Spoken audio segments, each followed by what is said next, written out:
Hi everyone. So we come back from the break and for the last session before the MVP panel, and I happy to welcome Rob Richardson. Hi Rob, thank you for joining us. We can hear you. We are sorry. Is that better?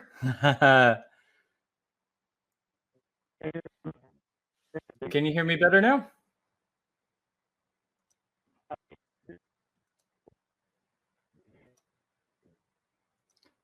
Microphone. Is that better?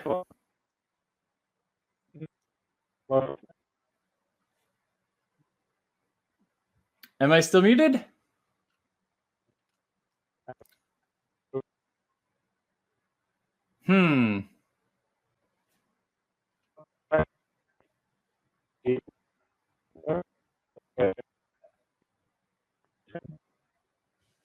I'm not hearing you very well. Let me plug in my headphones and see if that makes it better. If that's not it, I will plug in some network cables. That's what we get for doing this live. This is so fun.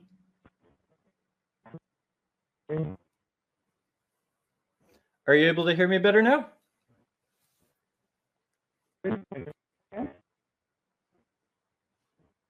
Okay. I can't. Your microphone. It's not working. Oh, that is weird. Oh, okay. Now it's working. Yeah, it's better. Yeah, it's better. Yeah. So Okay. welcome, Rob, and thank you for joining us. Now I can hear you. So without any additional words, let's begin. Sounds great. While the mic is working well, this sounds perfect. I'm so excited I get to join you in Israel today. This is so much fun. Today we're going to talk about level up your DevOps with GitHub Actions and Kubernetes. And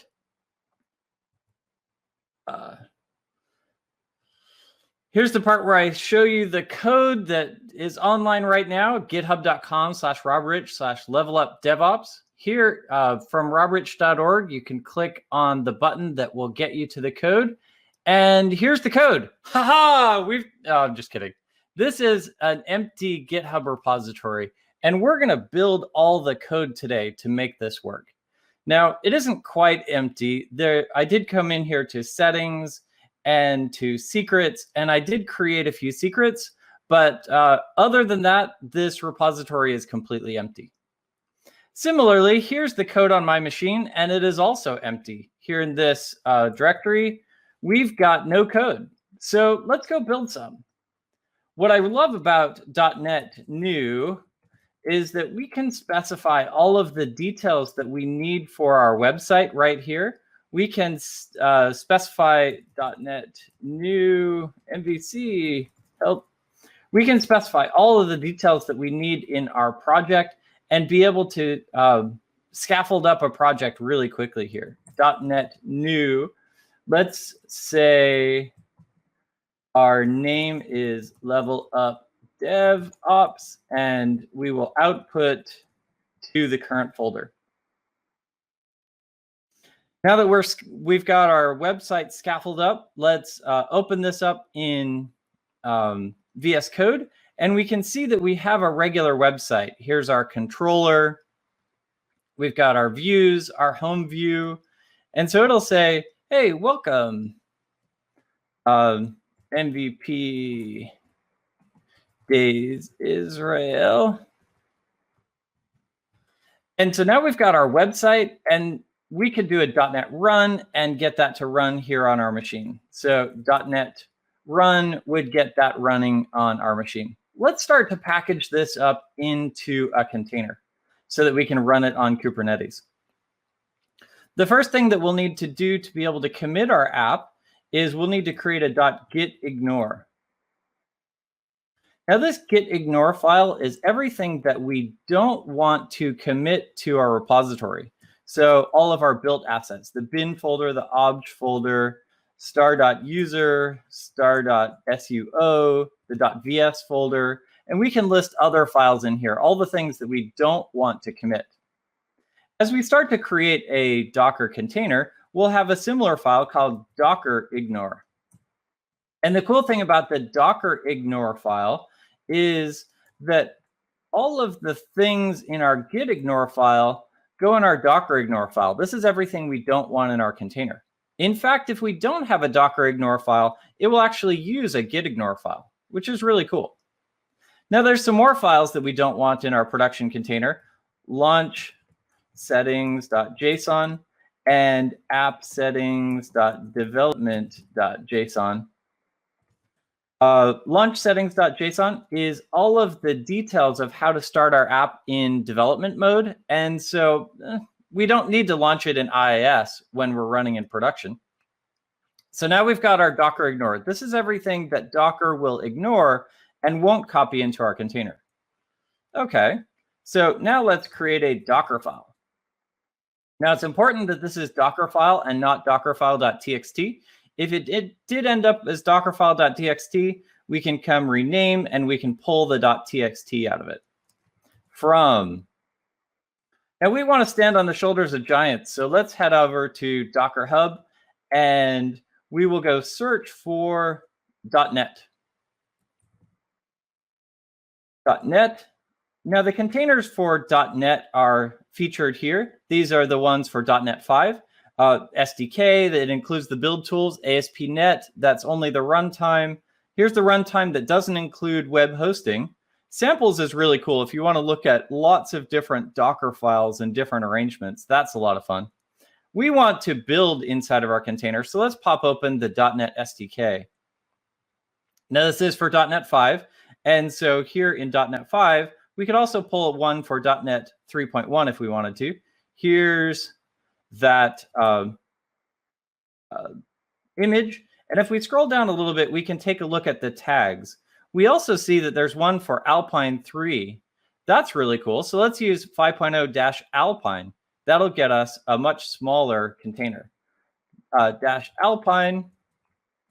And now we're going to do all of the processes that we would typically do to build our app. So .NET restore, .NET build -C release, we'll build in release mode. .NET test, .NET publish -C release -O dist. That's the right-click publish inside Visual Studio. So now we need to Dockerize all these commands. So we need to run them inside of a container. Let's run this one. All of these run commands will happen as the container gets built. Now, we do need to copy in our source code from the current directory where we run the build command for Docker into the current directory in our image. What's that current directory? workdir/src. And there's nothing magic about that directory. It sounds like a good directory.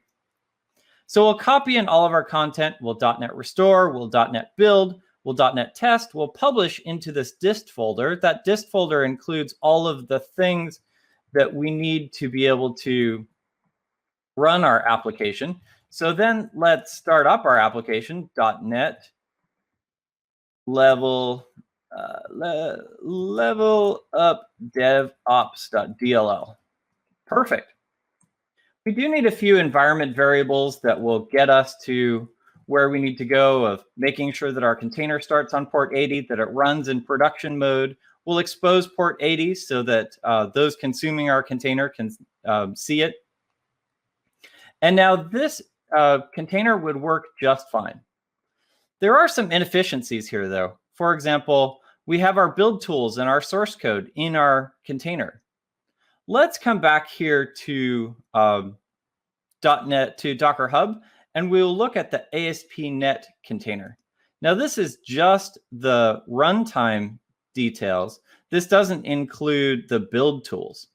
Again, we can find a tag for Alpine. So let's leverage the Alpine tag that will make this a lot smaller. So we're creating now a second image. Here's our image. We'll call this one the build server, misusing that term. And this one is the production server, misusing that term as well. This production server now doesn't include any of the build tools. It doesn't include our source code. It only includes the details from our built application.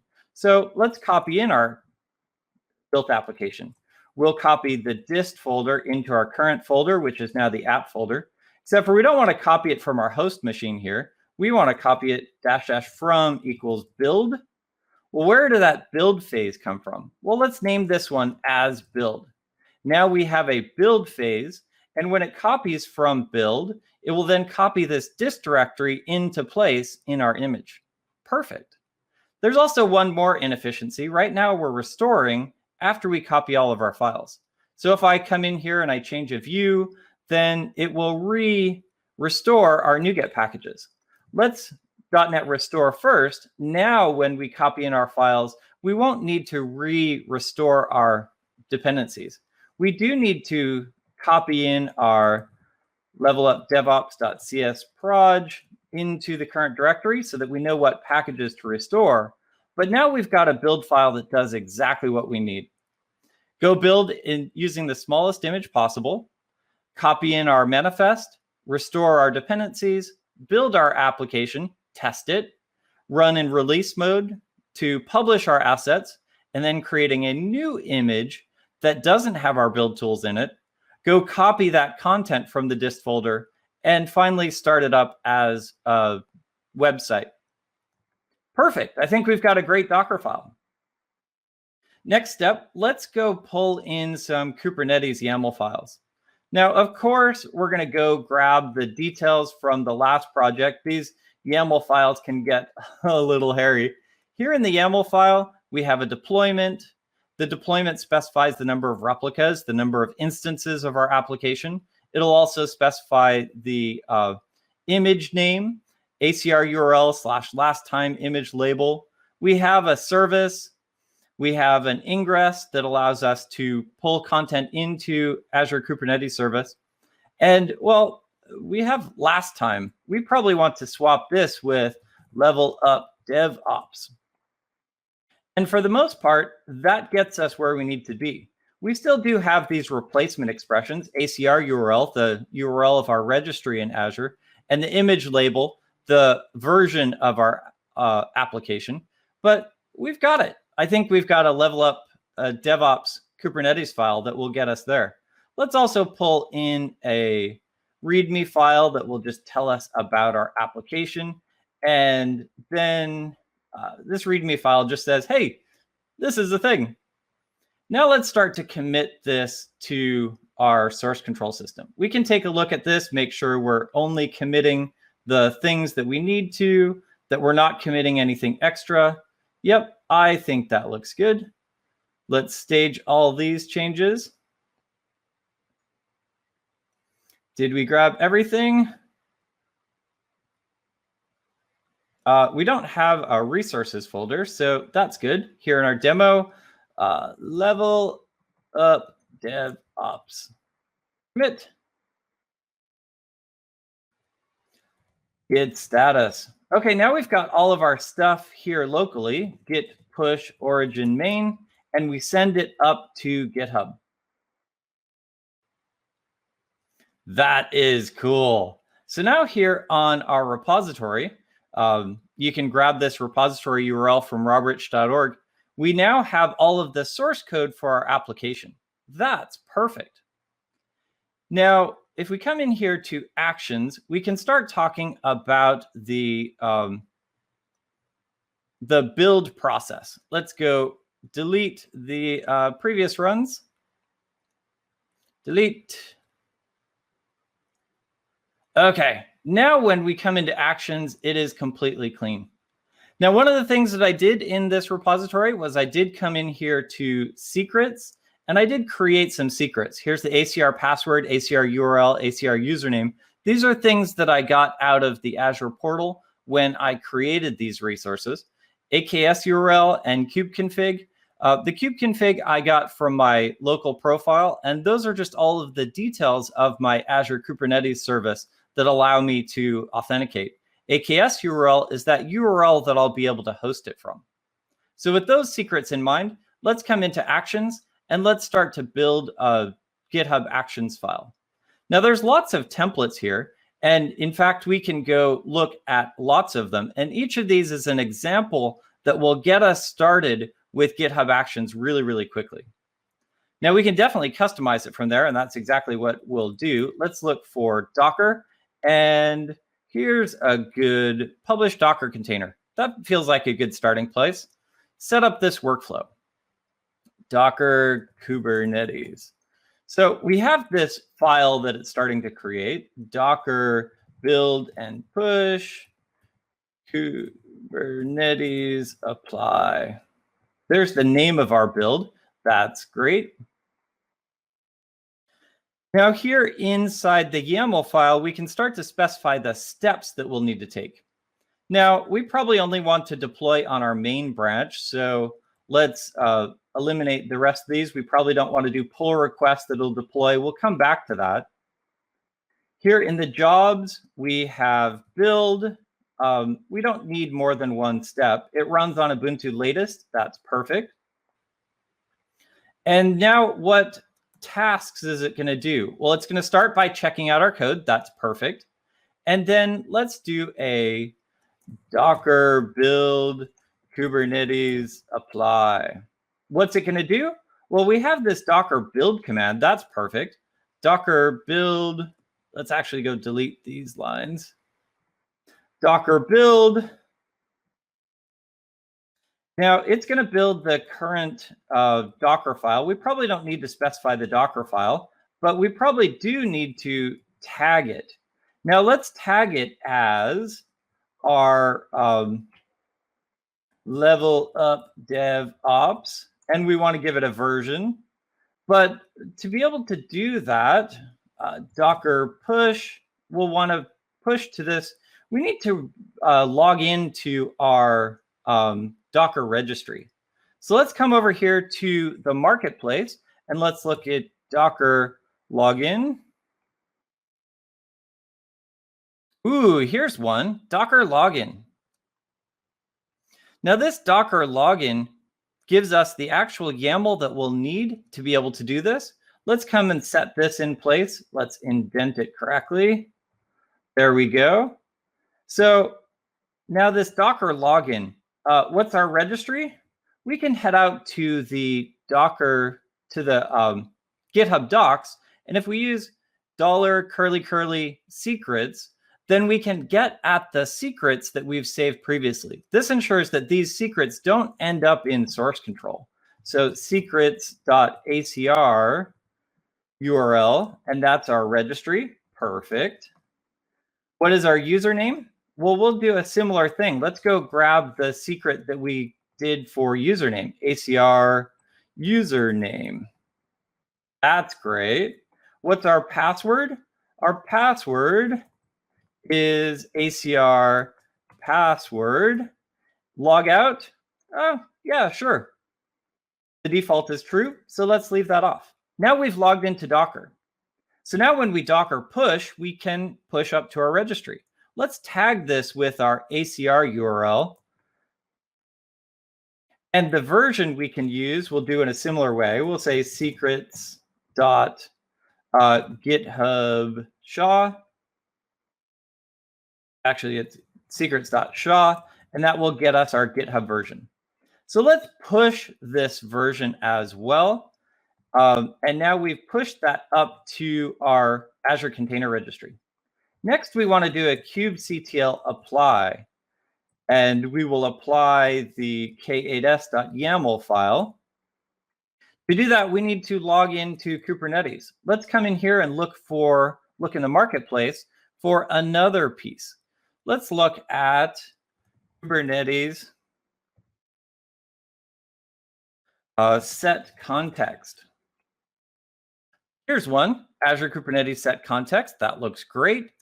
Let's copy this into place, indenting the YAML correctly. There we go. Now this as well will ask us how we do this. KDS.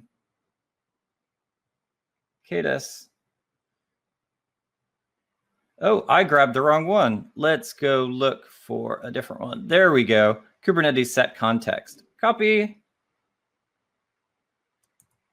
Paste. Okay, this Kubernetes set context, that looks more familiar. Now we can specify various methods. The default is kubeconfig. That sounds perfect. Let's use the kubeconfig secret that we copied previously. What is that kubeconfig? Well, let's go grab it from secrets. Secrets.kubeconfig, and that will get us logged into Kubernetes. We don't need any of the rest of these. So now when we kubectl apply KDS, we will get that content into place. Now, we do have a bunch of variables here in this Kubernetes YAML file where we can go grab these pieces. Let's swap those into place as well. So here in Kubernetes, I'm going to go grab this command, which is kind of a pain to write, but it'll get us where we need to go. This sed command will not back up the file, replace ACR URL with the secret, replace AKS URL with the secret, replace image label with the GitHub SHA, and do all that in the Kubernetes YAML file. Perfect. So we've got a build that will check out our code. It will log into our container registry. It will log into Kubernetes, and it will run our build. Perfect. Let's come in here. We'll start commit, add build file, and we'll commit this. Now, the cool part about this is this just becomes one of the files in our repository. So let's come in here and let's say git pull. And now here in VS Code, we can see that file. We could come in here and change it. We could alter that file with whatever details that we need to, just to get that process in place. Now, because we have this in this special folder, this .github/workflows folder, it did kick off a build for us. Perfect. Let's dig into that build and see how it's doing it. Ooh. Invalid argument, *** level up DevOps for our tag. Yep, it looks like I didn't clean up the tag here. ACR URL needs to be a / there. Okay. With that typo fixed, let's commit this. Fix typo. We'll stage that change and commit that. Git push origin main.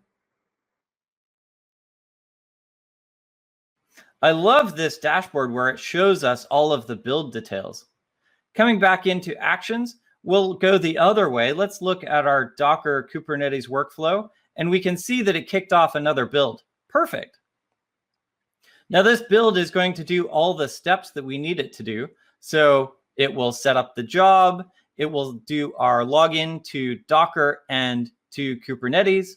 Then it'll start to do the build where it will build our, oh, it still doesn't like that tag.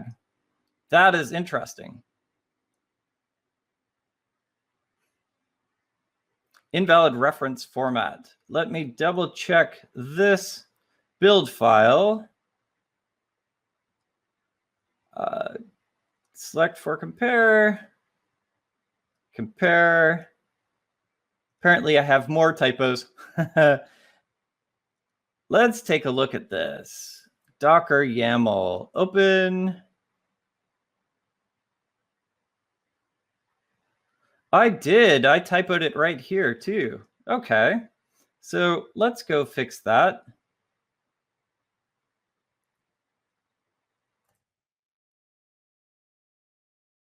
Not only did I typo it right here, but I copied that typo right here as well. Oops. Okay, typo, commit, git push.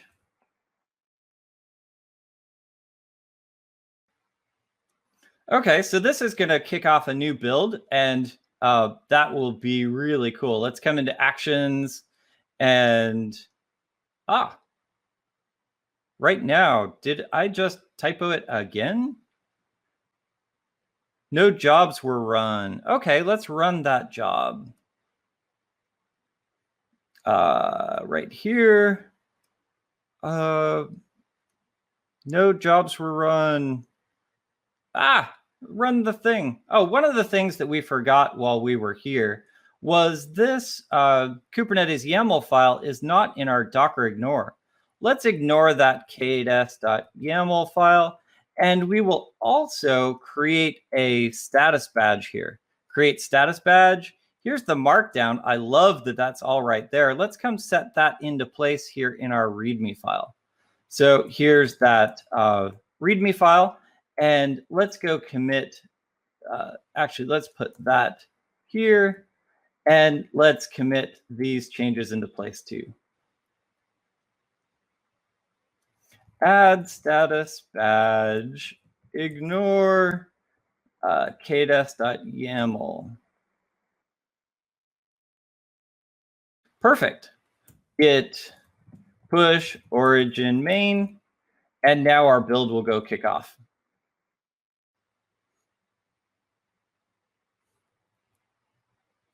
There we go. Oh, it failed again. It looks like I need to take this offline and go figure out where that build fail happened.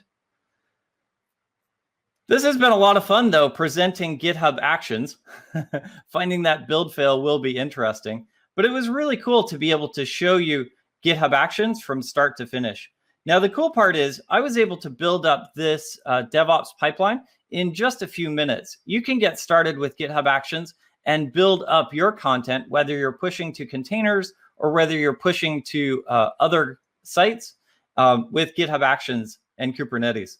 You can grab me on Twitter at rob_rich, and you can grab this code right on GitHub. Click on robrich.org and click straight through to this GitHub repository. This has been a lot of fun. What questions do we have? Thanks, Rob. We have a question. How does GitHub Action compare to Azure DevOps pipeline? Good question. GitHub Actions, how does it compare to other DevOps pipelines? Like, maybe we're using TeamCity or Jenkins or Azure DevOps. Now, what's really interesting is GitHub Actions is actually a fork of Azure DevOps. And so if you're familiar with Azure DevOps YAML pipelines, you'll be right at home. The GitHub Actions marketplace is really similar to the Azure DevOps marketplace. Comparing this to things like Jenkins or TeamCity, we kicked off the Docker build, and that process is more or less similar. We're just watching a GitHub repository, and whenever any code changes, then we're building our content and pushing it. You can do that in Jenkins or in TeamCity as well. In GitHub Actions, we just love that we don't need to manage the servers behind the scenes. All of that content is just available for us. Great. Great. And another question, why would I choose container or AKS instead of, for example, platform as a service, Azure Web App or Azure Function? Good question. If you're deploying just a single site, then Azure Web Apps may be a better solution for you. But if you have many microservices, then getting to that spot where you can orchestrate it with Kubernetes could be a really, really good win. If you're at the point where you're completely serverless with functions, then that's probably a great solution. But in some cases, you may need software that needs to be configured in just the right way. And if you're configuring that software in just the right way, that's where containers can give you that additional configuration options. You own the entire machine, the entire container, and so you can put config files in exactly the places you need. You can run any software that you need. And that isn't possible with a platform as a service. In platform as a service, you must use the platforms that they choose. So if your app is Node or .NET or Java or Python, then those will work just fine. If you're using more esoteric content, or if you're using different different software, then you may need to use containers so you can get more control over that content. Great question. Great. So thanks, Rob. It was really amazing session, and thank you for joining us. Thanks to everyone that joined us today. I hope you enjoyed it as much as I, and hope to see you in the community panel session. So thank you, Rob. Thank you, everyone. See you in the next big event. Yep. Thank you for coming, everyone. This has been so much fun.